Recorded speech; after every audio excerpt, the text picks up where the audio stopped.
그 어느 무리에나 이렇게 연약한 개체들이 있는데 여러분들이 짐승들을 잘 관찰하고 그렇게 하지 않습니까? 근데 오늘 아침에 마음이 좀 짠하네요. 기쪽고 여러분 혹시 기쪽고가 돼보신 적은 있으시죠? 네, 저는 돼본 적이 많은데 제가 그런 처지인지는 모르고 지냈던 것 같아요. 천진난만하게. 그럼에도 불구하고 우리들은 하나님의 자녀입니다. 그렇죠? 한번 따라해 보시죠. 나는 하나님의 자녀입니다. 하나님의 자녀입니다. 아멘. 네, 우리 어린아이들도 하나님의 자녀예요. 잠옷실에 들려요? 들려요? 참 과학의 힘이라는 게 대단하군요. 네, 다 자녀이지. 그 하나님의 자녀는 살아계신 하나님께서 나를 사랑하신다라는 것을 받아들이는 사람들입니다. 인정하는 거죠. 하나님의 사랑을 받아들인다는 게 뭡니까? 라고 물으신다면 하나님의 자녀됨의 그 권세를 누리는 것인데 그것에 대해서 잘 표현한 그 시편 131편에 나옵니다. 다윗이 이렇게 얘기했죠. 젖된 아이가 어머니의 품에 안겨 있는 것 같다. 이렇게 고백합니다. 그 잠옷실 아이들한테 진짜 장모들이 자리를 뺏겼군요. 그 애들이 하여튼 그 아이들이 지금 어머니 품에 안겨 있고 아버지 품에 안겨 있는 것처럼 내가 하나님 품에 안겨 있다라는 것을 우리가 인정하는 것입니다. 그럼 어떻게 될까요? 그 하나님 품에 안겨 있으면 저 아이들이 지금 엄마 아빠의 콧바람을 느낄 겁니다. 그렇죠? 콧바람을 아마 엄마들은 잘 못 씻으시죠? 그냥 있는 것 집어 드시고 이도 안 닦고 근데 그 입냄새를 아이들이 이렇게 맡는 거예요. 그리고 엄마의 심장 소리를 듣는 거죠. 즉 하나님의 품에 안겨있는 사람들이 하나님의 콧바람도 맡고 하나님의 입냄새도 맡고 하나님의 가슴 뛰는 소리를 듣는 거죠. 그래서 하나님의 꿈이 하나님의 마음이 계획이 하나님의 섭리가 우리들에게 이렇게 흘러간다는 거예요. 그래서 엄마의 심장의 박동과 아이의 박동이 이렇게 맞춰지는 것처럼 우리를 향한 하나님의 꿈과 계획이 우리 가슴 속에 이렇게 밀려들어오는 것입니다. 그래서 하나님의 꿈이 나의 꿈이 되는 거죠. 근데 하나님의 꿈이 뭘까요? 하나님의 꿈은 성경에 이렇게 기록되어 있습니다. 하나님의 자녀들, 백성들이 행복하게 사는 것입니다. 여러분이 여러분의 자녀가 행복하게 살았으면 하는 거죠. 아주 행복하게 사는 것입니다. 그리고 여러분 때문에 사람들이 행복해지는 것이 하나님의 꿈입니다. 그래서 그렇게 만드시겠다고 성경에 약속해 주셨습니다. 이것을 언약이라고 하죠. 언약은 하나님께서 우리들에게 일방적으로 맺으신 약속입니다. 그래서 하나님께서 주도적으로 이루어 가십니다.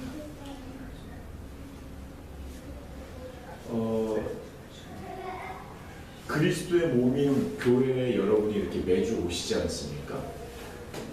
저는 이게 기적이라고 봐요.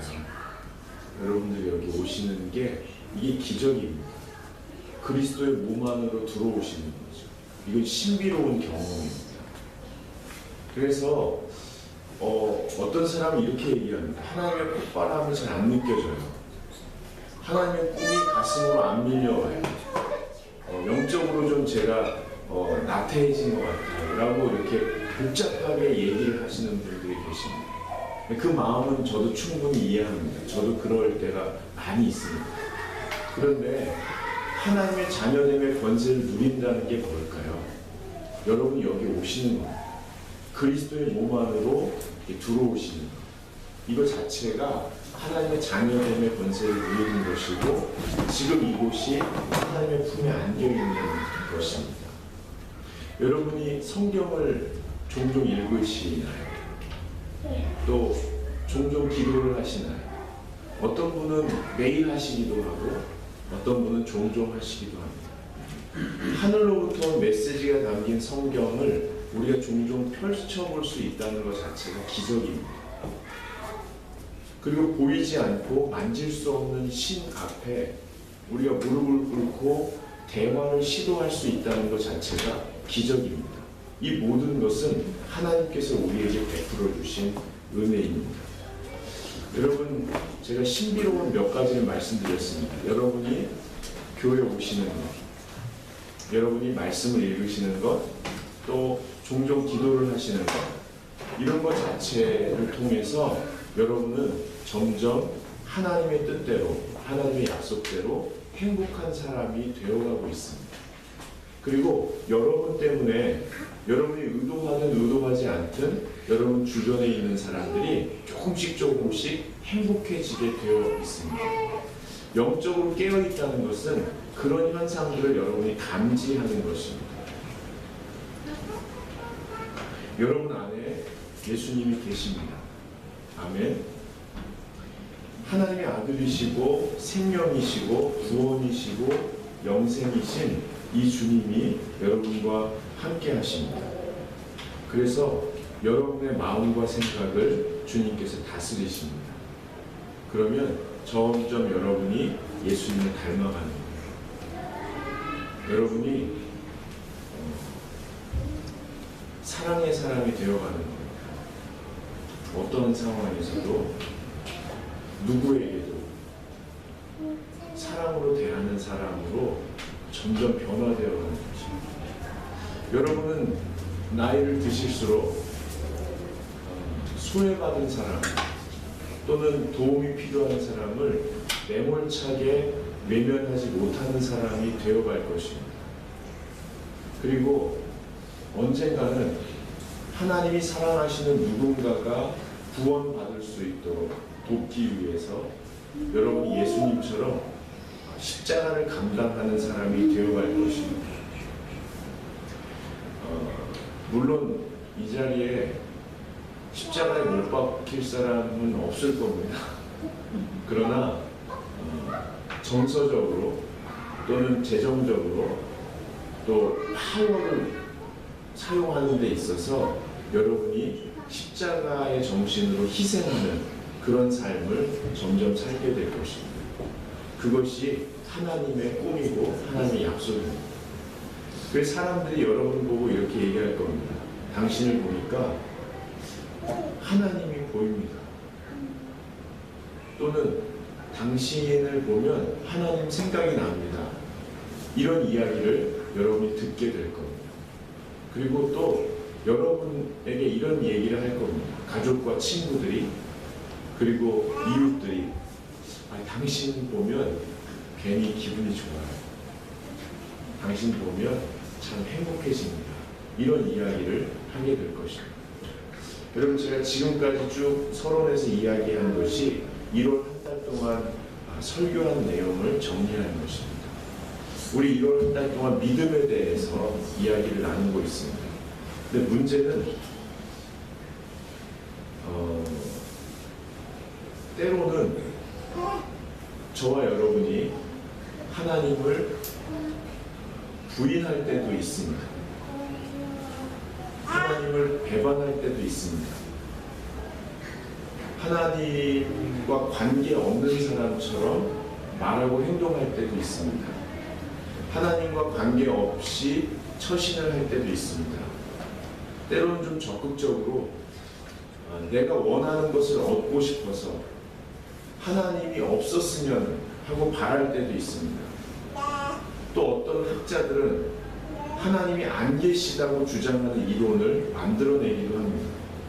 그리고 인간 중심의 도덕과 윤리를 재편해서 내가 원하는 것을 누리려고 강조하는 사람들도 많이 있습니다. 근데 저와 여러분도 그럴 때가 있다는 것입니다. 여러분은 언제 그러십니까? 성경을 읽고 기도를 하고 교회에 오시면 사실은 여러분은 여러분의 인생을 하나님의 손에 맡겨드리는 거예요. 그래서 하나님이 여러분을 하나님의 약속대로 이끌어 가십니다. 근데 때로는 우리가 저와 여러분이 하나님을 배반하고 또는 저주하고 없었으면 좋겠어. 하나님과 관계 없는 사람처럼 말하고 행동할 때도 있습니다. 여러분은 언제 그러십니까? 지난주에는 어떻게 그렇게 하셨습니까?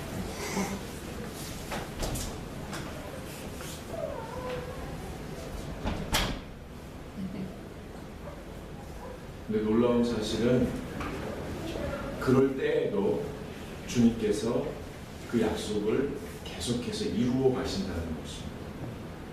제가 많은 직장인을 만나보고 또 학자들을 만나보고 또 주부들의 얘기를 들어보면 이런 경우가 있습니다.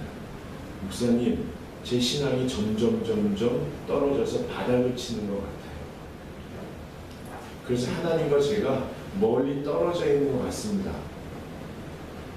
그리고 그러면서도 생존을 위해서 일해야 되고 사람을 만나야 하는데 이게 아주 몸이 건조하고 무슨 가치가 있는가 이런 생각이 듭니다. 도대체 어떻게 해야 될까요? 여러분은 어떠십니까?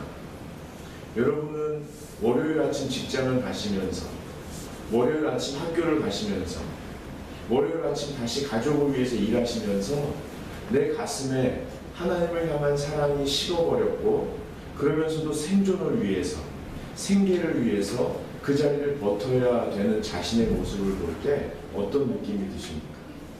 여러분 오늘 본문에 우리와 비슷한 상황에 놓인 사람이 있습니다. 그는 예수님의 제자 중에 한 명입니다. 예수님의 부름을 받고 모든 것을 포기하고 예수님을 따랐습니다. 예수님의 부름을 받은 11명의 다른 남자들과 함께 동거동락하며 예수님의 가르침을 들었습니다. 예수님이 기적을 베푸는 것을 체험했습니다. 예수님이 입냄새를 맡고 예수님의 모든 습관을 옆에서 보고 예수님을 닮아가며 예수님이 말씀하시는 것, 예수님이 눈빛만 봐도 예수님의 마음과 생각을 이해할 수 있었습니다. 예수님이 너무 좋아서 예수님이 어디를 가든 따랐고 예수님이라면 언제든지 나섰습니다. 성격 벌건하고 되던 안 되던 부닥쳐보는 시기였지만 적극적이고 눈치 안 보고 나서기 좋아하는, 그래서 분위기를 잘 만들기도 하고 확 깨기도 하던 그런 사람이었습니다. 주님께서 앞으로 어려운 일이 있을 거라고 얘기했을 때는 주님, 내가 목숨을 걸고도 주님을 지키겠습니다 하고 나서면서 제자들의 여론을 형성해내기도 했습니다. 그렇습니다. 그는 바로 수제자인 베드로입니다. 주님과 동행했고 주님과 사역하며 주님을 닮아가던 베드로가 결정적으로 십자가 앞에서 무너지고 맙니다. 여러분, 십자가라는 게 뭡니까?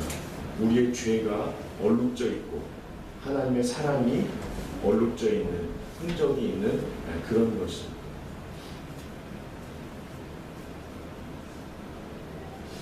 이 십자가 앞에 베드로가 예수님을 부인합니다. 예수님을 저주합니다. 그리고 예수님을 등지고 돌아서고 옵니다. 마태복음 26장 74절에 베드로가 세 번째 예수님을 부인하면서 말했던 내용을 성경은 이렇게 기록하고 있습니다. 그가 저주하며 맹세하여 이르되 나는 그 사람을 그 사람을 알지 못하노라 하니 곧 다리우다. 여러분, 그 후에 부활하신 예수님을 만나고 나서도 베드로는 다시 옛생활로 돌아갑니다. 그가 꼭 옛생활로 돌아갔다라고만 말할 수는 없습니다. 자기가 주님을 배반한 것, 그럼에도 불구하고 주님이 부활하셔서 나타나신 것, 이런 체험을 하고도 내 눈앞에 보이는 예수님이 안 계시니까, 만져지는 예수님이 안 계시니까, 생명으로 몸으로 함께 하셨던 그분이 안 계시니까 도대체 어떻게 해야 될지를 몰랐던 거예요. 더 이상 내가 이제 뭘 하지? 그 후로 베드로는 옛생활로 돌아갑니다. 주님을 알지 못하던 시절, 자신의 생계를 위해서 어부했던 그 시절로 돌아갑니다. 아무 일도 없었던 것처럼 그저 밤새워 옛날에 했던 것처럼 친구들과 고기 잡기를 합니다. 열심히 일했지만 손에 잡히는 것은 없었습니다. 오늘 본문 말씀 3절에 보면 시몬 베드로가 나는 물고기 잡으러 가노라 하니 그들이 우리도 함께 가겠다고 나가서 배에 올랐으나 그날 밤에 아무것도 잡지 못하였더니.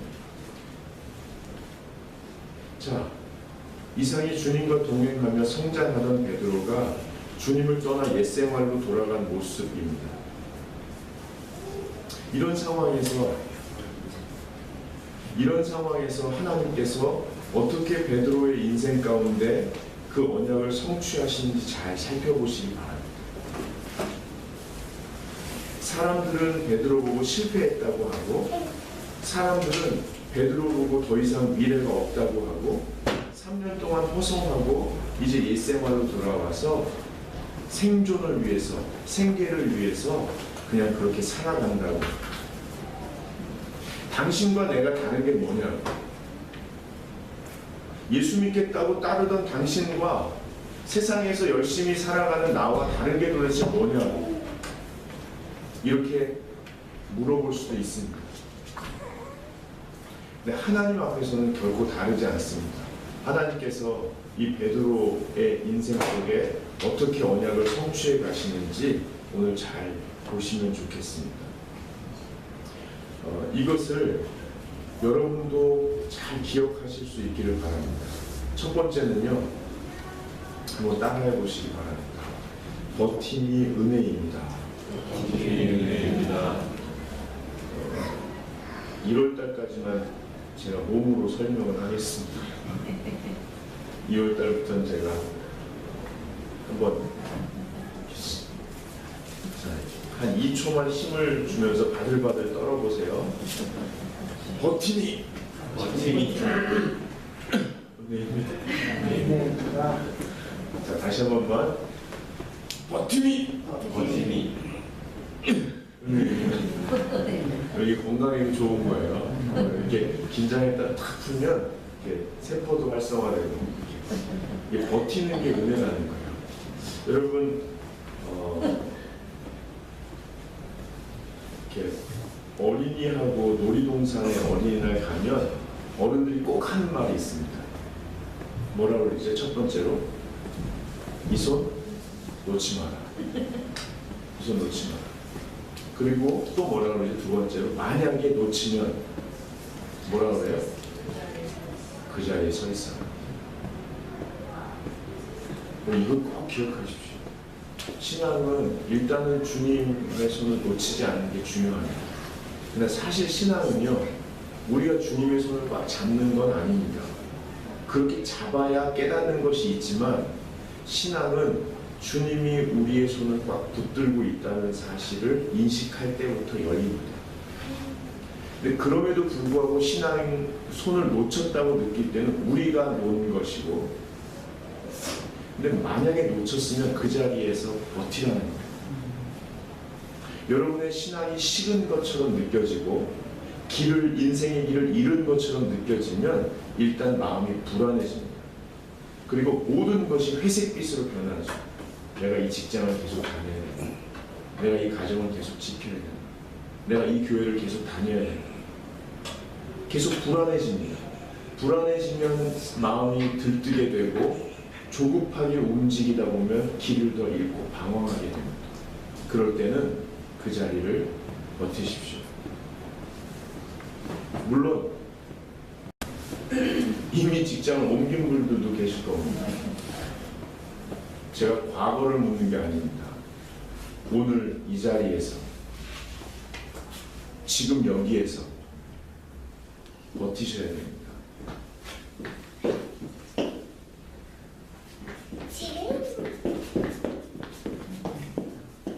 왜냐하면 그 자리로 주님이 찾아가실 것이기 때문에, 지금 여러분이 계신 그 자리로, 여러분이 버티고 있는 그 자리로 주님이 찾아가실 것입니다. 여러분, 오늘 본문 말씀을 중에서 4절을 한번 보세요. 같이 한번 읽어보겠습니다.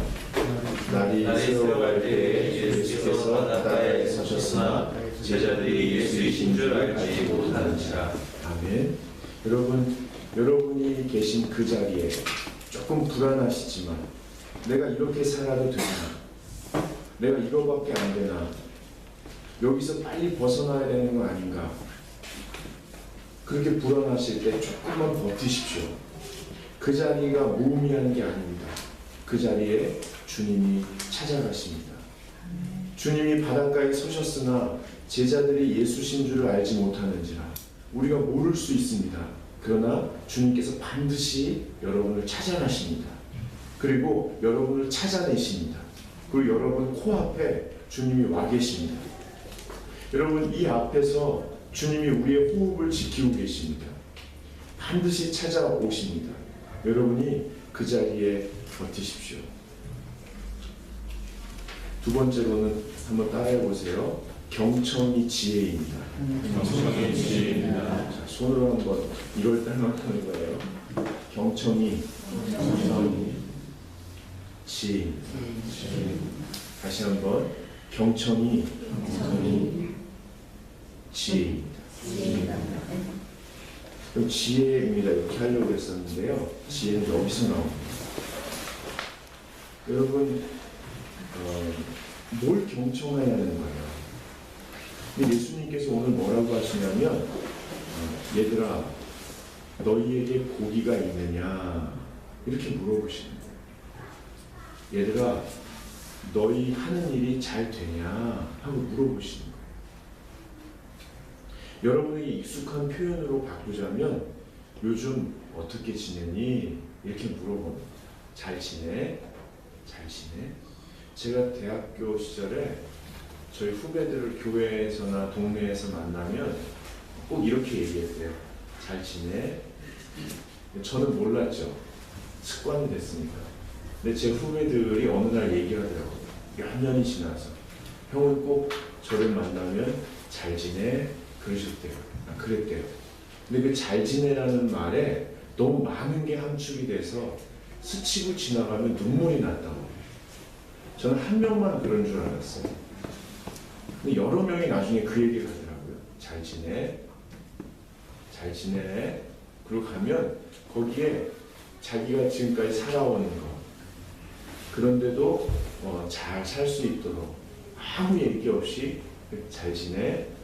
잘 지내? 그러고 가는 거예요. 근데 그게 뭘까?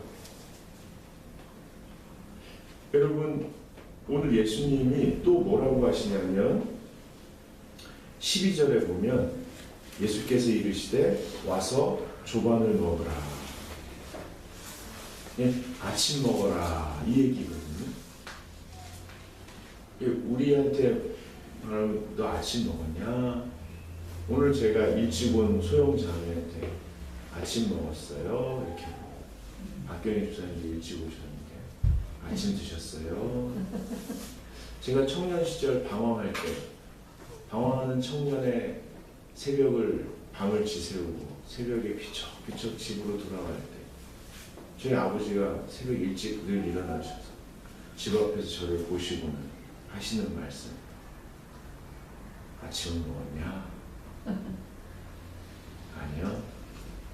들어가 있어라. 우유 사다 줄게. 우유 500리터짜리 2개 사다. 다 마셔라. 예수님께서 오늘 나타나셔가지고 야, 니네는 3년 동안 나랑 같이 살아놓고 진짜 너무한 거 아니냐? 야, 십자가 앞에서 야, 무서우니까 모른다고 할 수도 있지만 부활해가지고까지 보여줬는데 이렇게 나를 배반하고 도망가. 니네 인간이냐? 해도 해도 너무한다. 야, 내가 지금 손이 떨려서 말이 안 나오네. 생선 다 태웠잖아. 야, 좀 인간이면 생각 좀 하고 살아라. 언제까지 그렇게 살래? 뭐 이렇게 안 하셨다. 안 하셨다. 여러분 여기 보면은 밤에 아무도 잡지 못하였더니 어떤 분은 예수님을 떠나면 일이 아무것도 안 된다고. 요즘 안 되는 거 보면 예수님 떠난 거라고 이렇게 하시는 분도 계시더라고요. 근데 안 될 때가 이때만 안 됐겠어요? 안 될 때가 많이 있고 될 때도 있고. 근데 주님께서 오셔서 돌봐주시는 거예요. 야, 거기는 좀 요즘 일은 어떠냐? 아, 이쪽으로 가면 잘 되는데 한번 해봐라. 그리고 건강은 좀 돌보고 사냐? 너무 무리하지 마라. 이렇게 돌보아 주시고 계시고. 그러니까 경청이 지혜입니다. 이 말이 뭐냐면 여러분이 불안하고 초조할 때 이게 아닌가 싶을 때 좀 버티시면서 마음을 차분하게 가라앉을 필요가 있어요. 그러면서 내가 어디 있든지 내가 어느 곳에 있든지 주님이 나를 찾아오신다. 주님이 내 코앞에 와 계시다 하는 담대함. 그래서 내가 죽음에 이르더라도 주님께서 건지신 분이시다. 이런 담대함으로 버티실 때 주님의 음성을 듣되 경청할 때 주님이 뭐라고 말씀하시는지. 여기서 야, 고기는 좀 잡았냐? 이 말이 니네 고기 못 잡았지? 나 떠나서 그 모양인 거야? 이렇게 들으실 건지, 니네 고기 없냐? 아이고, 야, 이쪽에서 한번 해봐라. 그러면 된다. 이렇게 돌봐주시는 걸로 들을지를 여러분이 잘 생각해 보실 필요가 있어요. 그것은 여러분이 평소에 말씀을 읽으실 때, 이렇게 목회자가 메시지를 전할 때 주님에 대한 이미지가 형성이 되거든요. 그게 여러분을 조롱하고 비난하고 그러는 주님으로 막 몰아가는 주님으로 형성되어 있는지, 아니면 내 아버지로 나를 품으시고 돌보시는 아버지로 형성이 되어 있는지를 여러분이 좀 생각하면서 경청할 필요가 있다.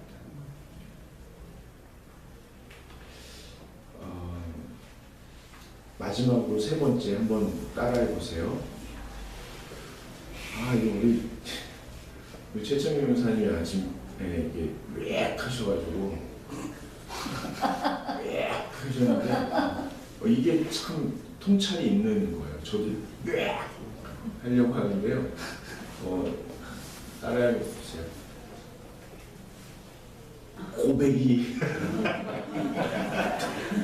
따라해 보세요. 고백이 능력입니다. 그 17절을 보시면 세 번째 이르시되 요한의 아들 시몬아 네가 나를 사랑하느냐.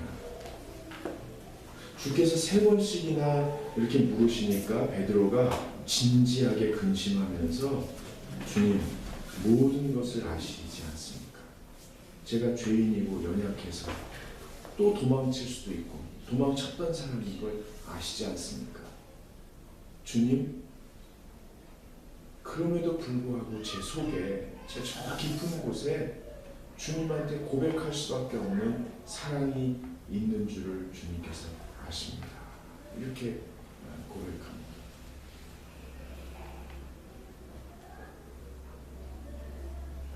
여러분, 여러분의 신앙이 다 이렇게 없어진 것 같고, 그래서 생존을 위해서 하루하루를 살아가는 아주 푸석푸석한 삶 가운데 있고, 그래서 주님과 관계없는 사람처럼 세상 사람들이 보기에 야, 너나 나나 다른 게 뭐 있냐? 너 왜 그 모양이냐? 이런 얘기를 들을 수밖에 없는 상황에 있다 하더라도 하나님, 제 속에 주님을 향한 사랑이 있습니다. 이렇게 고백하는 것이 우리의 능력이라는 것입니다. 여러분, 그 15절에 보시면요, 예수님이 이렇게 물어보세요. 셋째 줄에, 둘째 줄 끝에 네가 이 사람들보다 나를 더 사랑하느냐? 네가 이 사람들 또는 그 2번 사람들 가로 밑에 있죠? 주가 달렸죠? 이 모든 것들보다, 이 말은 이 세상이 줄 수 있는 것을 다 얻는다 하더라도 그것보다 나를 더 사랑하느냐? 이렇게 물으시는 거예요. 베드로가 이런 사랑이 있었을까요? 근데 어떻게 이 사랑을 고백할까요? 여러분에게 예수님께서 물으신다면 이거 대답하실 수 있으세요? 이 세상의 그 어떤 것보다 너 나를 사랑하느냐? 저는 대답 못할 것 같아요. 대답 못할 것 같아요. 여러분 중에 만약에 이 대답을 하실 수 있는 분은 정말 은혜 받은 분입니다. 근데 대답을 할 수 없는 분들도 한번 살아보십시오. 그게 없는 게 아니고 내 속에 있는 거예요. 내 속에 있는데 발견되지 못하는 거죠. 토해내지 못하는 거예요. 언제 토해낼 수 있을까요? 주님을 다 배반해보고 정말 어려움을 겪어보고 정말 내 마음대로 다 살아보고 그러고 나서도 자기가 주님을 외면할 수 없는 존재라는 것. 입술로는 부인하고 저주하고 몸으로는 돌아쳐도 내 영혼은 주님의 손에서 벗어날 수 없다는 것, 벗어나기 싫다는 것, 모든 걸 얻어도 주님 아니면 안 된다는 것을 자기 영혼 저 깊숙한 곳에서 아마 우리가 만날 수밖에 없을 겁니다. 여러분, 그런데요, 이 고백을 하려면 주님의 그 뜨거운 사랑을 우리가 체험해야 합니다. 네. 주님의 그 뜨거운 사랑, 우리를 위해서 생명을 주시는 사랑, 우리를 위해서 자기 몸을 다 찢어버리시는 사랑, 우리가 없으면 안 된다고 막 달려드시는 그분, 우리가 저주하고 부인하고 배반하고 당신 같은 사람 몰라, 없어도 돼 하고 도망쳐도 끝까지 쫓아오는 엔도시아코의 침묵이라는 책이 있습니다. 여러분, 그 책을 읽어보면 아주 귀한 신부님 또 그리스도인들이 몇몇 나오는데, 한 신부님 예수님을 부인할 수 없다고, 그래서 거꾸로 매달려서 여기다 바늘구멍을 뚫는 거예요. 또 여기다, 요 귓볼에다, 이런 데다 거꾸로 매달려서 계속 일로 피가 한 방울씩 빠져나와서 말라 죽게끔. 그러니까 하루 종일 신음을 내면서 그렇게 죽어가는. 근데 한 사람은 도저히 그걸 못하겠는 거예요. 그래가지고 내가 꼭 하게 해달라고, 꼭 주님을 배반하지 않게 해달라고. 근데 거기다 예수님의 초상화를 그려놓고 거기다 침을 뱉고 밟고 지나가면 살려준다. 이 사람은 안 그러겠다고. 근데 그 앞에 가면은 도저히 안 되니까 침을 뱉고 밟고 지나가. 그래서 살고. 자책하고 회개하고 다시 결단하고 그 다음에 또 잡혔어요. 이번에는 내가 해야지. 이번에는 부인하지 말고 죽어서 주님 곁으로 가야지. 근데 또 밟고 지나가. 그러다가 나중에 감옥에 잡혔어요. 내일이면 그거 하는 날에. 내일이면 또 줄 서서 그거 해야 돼. 근데 옆에서 코를 골면서 누가 자는 거. 참 이쯤에 잠을 자다니. 그저 미친 사람 아니야. 근데 누가 얘기해 주는 거야. 바로 그 신부님. 죽은 줄 알았던 신부님이 아직도 거꾸로 매달려서 그렇게 코를 고는 게 아니고 그냥 온몸으로 털을 떨고. 이 사람이 그날 밤에 주님 앞에 회개하는 거. 주님을 부인하지 말고. 그 새벽이 밝아와요. 새벽이 밝아. 그때 주님 초상 한 사람이 그냥 건너뛰어서 그 자리에서 목을 베서 죽이면 이 사람이 또 그때 주님이 이 사람에게 말씀하세요. 나를 밟아라. 나를 밟아라. 내 얼굴에 침을 뱉어라. 괜찮다. 내가 이것 때문에 여기 있다. 널 살리려고 내가 나를 밟고 살아라. 제발 나를 밟고 살아라. 내 얼굴에 침을 뱉더라도 너 살아야 된다. 그 사람이 침을 뱉고 건너갑니다. 여러분, 혹시 여러분이 주님을 배반하십니까? 혹시 어쩔 수 없이 주님을 외면할 때가 계십니까? 회사에서, 가정에서, 교회에서, 일터에서 주님과 관계없는 사람처럼 행동하실 때가 있습니까? 그때 괜찮습니까? 경청합시다. 주님이 우리한테 뭐라고 하는지. 야, 여러분, 그 주님의 사랑을 켜켜이 다 체험합시다. 그래서 그 큰 사랑이 파도처럼 온 우주의 그림자처럼 온 태양, 수많은 태양의 빛처럼 우리를 비추시고 우리에게 오시는 그 사랑을 다 체험하면 우리가 어느새 나도 주님이 제일 좋습니다. 살아보니까 정말 주님이 제일 좋습니다 라고 고백할 수 있는 날이 오지 않을까요? 그날이 왔으면 좋겠습니다. 그 주님의 사랑을 체험하지 못한 채 이 세상에서 주님이 제일 좋습니다 라고 고백하는 것은 어쩌면 줄을 끊은 채 번지점프를 뛰는 것과 같을지도 모릅니다.